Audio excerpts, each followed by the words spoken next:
करने दीजिए।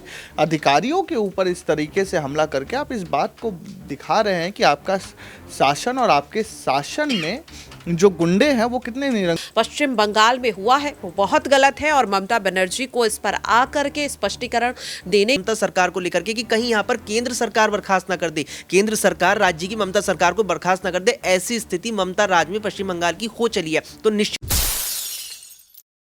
नमस्कार, मैं नाज़मीन खान, आप सभी देख रहे हैं SPN 9 न्यूज़। आपका बहुत बहुत स्वागत है मेरे खास प्रोग्राम बात सच की में। एक तरफ जहां तमाम पार्टियां 2024 के लोकसभा चुनाव को देखते हुए तैयारियां कर रही हैं, जहां राम मंदिर उद्घाटन को लेकर फैसले लिए जा रहे हैं, किसे निमंत्रित किया जा रहा है, किसे बुलाया जा रहा है, किसे नहीं बुलाया जा रहा है, इस पर चर्चा हो रही है। तो वहीं इंडिया गठबंधन में कैसे वो चुनाव जीत पाएंगे, इसको लेकर मंथन जारी है। तो वहीं दूसरी तरफ राहुल गांधी अपनी न्याय यात्रा को लेकर विचार विमर्श कर रहे हैं। तो एक तरफ जहां तमाम पार्टियां ये तैयारियां कर रही हैं कि कैसे केंद्र सरकार से आगे निकला जाए, तो वहीं पश्चिम बंगाल की मुख्यमंत्री ममता बनर्जी एक अलग ही मुद्दे में फंसती हुई नजर आ रही है। उनकी पार्टियों की बात करें तो ईडी अधिकारियों के खिलाफ जाते हैं। एक बड़ा मामला पश्चिम बंगाल में देखने को मिलता है, राशन घोटाला। ये मामला ऐसे सामने आता है जब ईडी अधिकारियों को भगाया जाता है। 200 लोगों की भीड़ ईडी अधिकारियों के ऊपर धावा बोल देती हैं, हमले करती हैं। 2 अधिकारी यहाँ पर घायल भी हो जाते हैं। और उसके बाद देखा जाए तो जो गुंडे राज की बात की जाती है वो पश्चिम बंगाल में बखूबी रूप से दिखाई दिया जा रहा है। तो अब ममता बनर्जी का अस्तित्व क्या होगा पश्चिम बंगाल में? क्या लोकसभा चुनाव में ये कामयाबी हासिल कर पाएंगी या इन तमाम मुद्दों के जरिए और भी ज़्यादा पीछे हो जाएंगे? तमाम सवाल यहाँ पर बनते हुए नजर आते हैं। न्यूज़ रूम में मौजूद हैं सबसे पहले राकेश सर मेरे साथ मौजूद हैं। राकेश सर, आपका बहुत बहुत स्वागत है। राकेश सर, सबसे पहले ये राशन घोटाला क्या है? इसमें जैसे टीएमसी के नेता शामिल होते हुए नजर आ रहे हैं, ईडी अधिकारी उनके घर पर जाते हैं, शाहजहां शेख के घर पर जाते हैं और 200 लोगों की भीड़ आती है, उन पर हमला करती है और घायल भी हो जाते हैं अधिकारी। तो ये मामला क्या है और इसमें क्या अब ममता बनर्जी फंसती हुई नजर आ रही?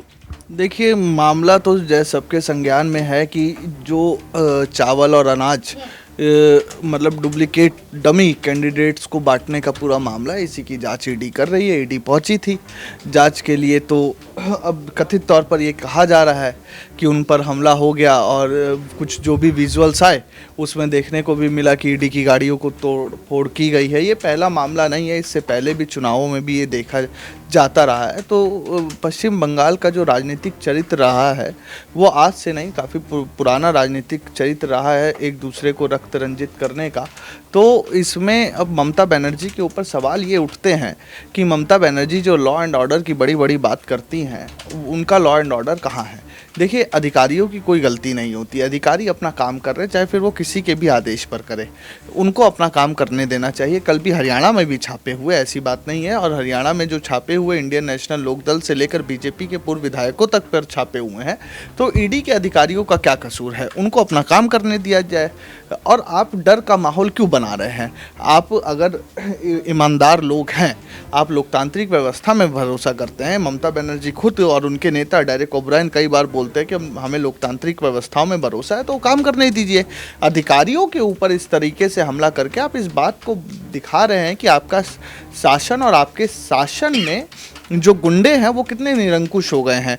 आपको याद होगा कि पंचायत चुनाव के समय में कई टीएमसी के कार्यकर्ता फंसे थे उपद्रव करने के चक्कर में। तो होता क्या है, ममता बनर्जी खुद चली जाती हैं उनको छुड़वाने। तो कहीं ना कहीं संरक्षण तो प्राप्त है। अब किसका संरक्षण प्राप्त है ये जांच का विषय है, लेकिन जो कल की घटना हुई वो ईडी के अधिकारियों के साथ बहुत गलत हुआ और उसको लेकर किसी भी तरह का राजनीतिक डिफेंस नहीं हो सकता है।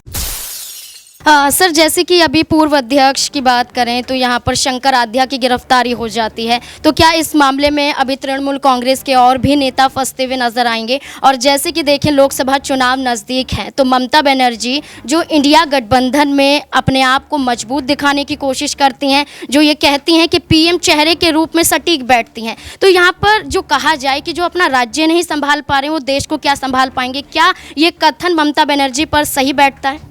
देखिए जैसे आपने पहली बात गिरफ्तारी की तो गिरफ्तारी की तलवार कई लोगों पर लटक रही है। पार्थ चैटर्जी से लेकर तमाम जो अभी तक लोग हैं, और अभिषेक बनर्जी, आने वाले समय में कहीं ऐसा ना हो कि अभिषेक बनर्जी जेल में मिले, तो तमाम जो टीएमसी के नेता हैं, महुआ मोइत्रा देखिए किस तरीके से वो संसद से बेआबरू होकर बाहर निकली हैं, पैसा और महंगे गिफ्ट लेकर। वो उन्होंने जो सवाल पूछा, जैसे एथिक्स समिति ने बताया, तो ममता बनर्जी के दामन में इतने दाग लग चुके हैं कि उनको ये तो पीएम पद की वो कितनी प्रबल दावेदार होंगी, और इंडिया ब्लॉक के नेता इस बात को मानेंगे कि उनको पीएम बनाने का या पीएम कैंडिडेट बनाने के लिए उनकी दावेदारी को स्वीकृति करे, ये मुझे बड़ा मुश्किल लगता है। उनसे ईमानदार नेता, उनसे साफ छवि के नेता इंडिया ब्लॉक में हैं, और ममता बनर्जी की दावेदारी पीएम पद के लिए है नहीं।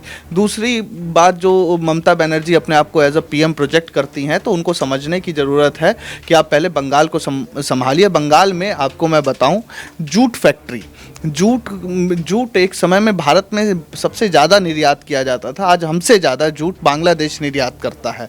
जूट की कंपनियां बंद हो गई हैं, वहाँ की मिलें बंद हो गई हैं। आप क्या कर रही हैं? आपका शासन रहा 10 साल, आपने क्या कर लिया? लगभग 15 साल, ये तीसरा टर्म है शायद शासन का, तो आपने क्या किया? तो ममता बनर्जी को पहले बंगाल की व्यवस्था को ठीक करने की ज़रूरत है। उसके फैक्ट्रियाँ बंद हो रही है, वहाँ पे एमएसएमई सेक्टर का भी हाल मैं आपको बताऊँ कि इतना बुरा है कि वहाँ पे रोज़ जो स्मॉल इंडस्ट्रीज़ है वो बंद हो रही है। आपसे एक राज्य नहीं संभाल रहा है। सिटी ऑफ जॉय को आपने ऐसा, मतलब कि वहाँ पे कोई इंजॉय तो कर नहीं पा रहा है, क्योंकि वहाँ पर सब एकदम अफरा तफरी में है, बेरोजगारी है, उपद्रव है, और फिर आप उसके बाद हिंसा, धार्मिक उन्माद। आप इतने सेकुलर लोग हैं, आपके यहाँ धार्मिक उन्माद क्यों हो रहा है? क्योंकि आप अपने वोट बैंक के लिए किसी एक को संरक्षण दे रहे हैं कि दूसरे को दबा रहे हैं। ये भी व्यवस्था ठीक नहीं है ना। आपको, अगर आप माँ माटी मानुष की बात करते हैं, तो उस माटी के अंदर सभी लोग आ जाते हैं। आपके यहाँ पे दंगा होता है एक बहुसंख्यक समुदाय के धर्म पर, तो आप कह देते हैं कि ये मुसलमानों को बदनाम करने की कोशिश है। दूसरे के ऊपर होता है तो हिंदुओं की साजिश है। इस तरह की राजनीति करने वाले लोग पीएम पद पर रहें या बने, ये पीएम पद की गरिमा को कहीं ना कहीं छोटा करेगा, क्योंकि पीएम पद पर बैठने वाला व्यक्ति व्यापक सोच का होना चाहिए। देखिए, पीएम मोदी का अतीत कुछ भी हो, हम उनके वर्तमान पर बात करेंगे। उनका वर्तमान ये है कि जो लाभार्थी वर्ग जुड़ा है इस पिछले 10 सालों में, वो किसी भी सरकार कह लीजिए या पिछली सरकारों की तुलना में ही, अगर प्रधानमंत्री आवास योजना मिला है तो हिंदू मुसलमान देख के नहीं मिला है, और पीएम किसान सम्मान निधि योजना का लाभ मिला है तो हिंदू मुसलमान देख के नहीं मिला है, या यूपी में भी आप देखिए तो लाभार्थी वर्ग को पीएम मोदी ने अपने साथ जोड़ा है, जो उनकी सबसे बड़ी कामयाबी है। अगर रेल, पीएम मोदी के इन 10 सालों को रेल के लिए याद किया जाएगा, तो रेल की टिकट में हिंदू मुसलमान देख के रिजर्वेशन नहीं होता। तो पीएम मोदी की जो सबसे बड़ी अचीवमेंट ये है कि वो लाभार्थी वर्ग को उन्होंने अपने साथ जोड़ा है। और जो ममता बनर्जी या उनके लोग दावा ठोकते हैं कि वो पीएम बन सकती हैं, तो सिर्फ राजनीतिक हमले करके और राजनीतिक नैतिकता को नए सिरे से गिराकर और एक मतलब कि तू तड़ाक कर या संसद में उनके सांसदों के द्वारा एक अराजक माहौल बनाकर आप किसी को टक्कर नहीं दे सकते। टक्कर देने के लिए आपके पास नियत भी होनी चाहिए, नीति भी होनी चाहिए, और रणनीति क्या है वो भी होनी चाहिए। जी बिल्कुल, अगर आपको पीएम चेहरे के रूप में उतारने की कोशिश आपकी पार्टी करती है, तो पार्टी और खुद ममता बनर्जी को ये समझने की ज़रूरत है कि पहले अपने राज में जंगल राज को ख़त्म कर दें, उस गुंडे राज को ख़त्म कर दें, और उसके बाद आप देश की भलाई के लिए काम करें। अब ऐसे में अधीर रंजन चौधरी जो कांग्रेस पार्टी से हैं और सांसद हैं, बात करें तो वो ये कह रहे हैं कि अभी तो हमला हुआ है, अभी तो यहाँ पर किसी को मारा भी जा सकता है। तो क्या मान लिया जाए कि कांग्रेस पार्टी अब ममता बनर्जी के खिलाफ जिस तरीके से बयान दे रही है, तो क्या मान लिया जाए कि इंडिया गठबंधन से भी अब ममता बनर्जी की यहाँ से बाहर होने के रास्ते खुलते हुए नजर आ रहे हैं? क्या अब पूरा गठबंधन ममता बनर्जी पर विश्वास नहीं कर पाएगा? प्रज्ञा मेरे साथ मौजूद है और उनसे जानने की कोशिश करेंगे कि आखिरकार जो पश्चिम बंगाल में अभी भी माहौल गरमाया हुआ है, जिस तरीके की हिंसक घटनाएं देखने को मिल रही हैं, ईडी अधिकारियों पर ही हमला कर दिया जाता है, तो क्या अब इंडिया गठबंधन में भी अपनी मजबूती रख पाएंगी ममता बनर्जी, या इंडिया गठबंधन से भी बाहर कर दी जाएंगी? देखिए, ये पहला मामला नहीं है जब टीएमसी कार्यकर्ताओं की इस तरह की हरकत देखने के लिए मिली हो। चुनाव के दौरान भी ऐसा ही देखा जाता है कि कितने प्रत्याशी ऐसे रहे जिनके घर पर हमला हुआ और कई प्रत्याशियों की, या ये कह सकते कि कार्यकर्ताओं की जान भी गई। और उस दौरान भी देखा गया कि ममता बनर्जी और उनके शासन पर सवाल उठाए गए और तब भी चुनाव को लेकर यही कहा जा रहा था कि जिस तरीके का जो तंत्र है ममता बनर्जी ने अपने राज्य में चला रखा है, ऐसे में क्या पीएम उम्मीदवार के तौर पर जो विपक्ष है वो उन्हें आगे करेगा। और दूसरी चीज के कांग्रेस की अगर बात करें तो इस वक्त कांग्रेस कहीं ना कहीं सीधे सीधे इस चीज को साफ करने की कोशिश कर रही है कि अगर उन्हें अपनी दावेदारी को मजबूत करना है तो सिर्फ गठबंधन को मजबूत नहीं करना है, बल्कि यहाँ पर सीधे सीधे सही और गलत के फर्क को भी दिखाना है। क्योंकि भारतीय जनता पार्टी कब किस मुद्दे को लेकर कांग्रेस और इंडिया गठबंधन के बीच फूट डलवा दे,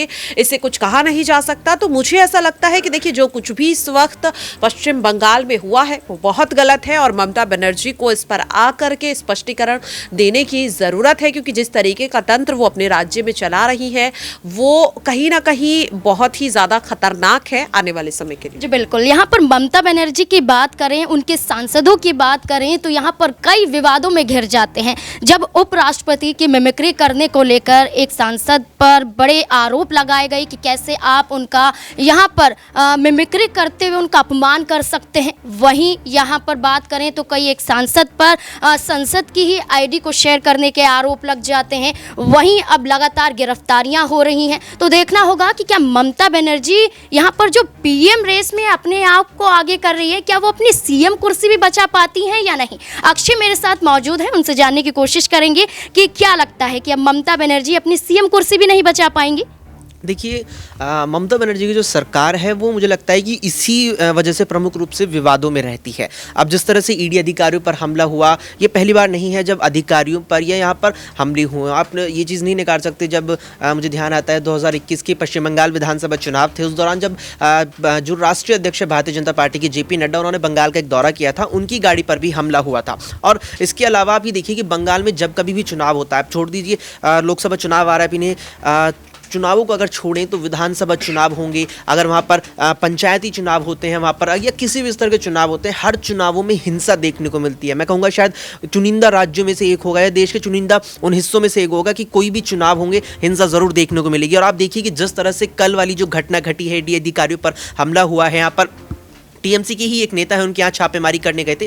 और छापेमारी देखिए आम चीज़ है, होती है। और कहीं ना कहीं जिस तरह से अब ये हमला हुआ है, ये वाकई में ममता सरकार को कटघरे में खड़ी करती है। और कई बार ऐसी स्थिति बनती है कि सवाल ये उठते हैं ममता सरकार को लेकर के कि कहीं यहाँ पर केंद्र सरकार बर्खास्त ना कर दे, केंद्र सरकार राज्य की ममता सरकार को बर्खास्त ना कर दे। ऐसी स्थिति ममता राज्य में पश्चिम बंगाल की हो चली है। तो निश्चित रूप से अगर ममता बनर्जी ये सपना देख रही है कि मैं आज 24 में, मैं 29 में प्रधानमंत्री बन जाऊंगी, तो प्रधानमंत्री बाद में है, अपना जनाधार उनके पास जरूर है पश्चिम बंगाल में। लेकिन जो स्थिति ममता सरकार में राज्य की हो रखी है, जो कानून व्यवस्था की स्थिति है, उसके चलते कहीं सरकार इनकी राज्य में ही खतरे में ना जाए, ये वाकई में विचार करनी मुझे लगता है मुद्दा है। बिल्कुल, यहाँ पर अब ये देखना होगा कि जिन ईडी अधिकारियों पर हमले हुए हैं, क्या उनसे माफी मांगते हुए सरकार नजर आएगी, क्या ममता बनर्जी झुकती हुई नजर आएगी, या फिर इसी वजह से अपने जंगल राज को दिखाते हुए, अपने दबदबे को दिखाते हुए ऐसे ही चुनावी मैदान में उतरते हुए नजर आएगी। अगर ऐसे चुनावी मैदान में उतरती हैं तो क्या ये चुनाव जीत भी पाएंगी, ये बड़ा सवाल अभी भी बना हुआ है। इस सवाल को लेकर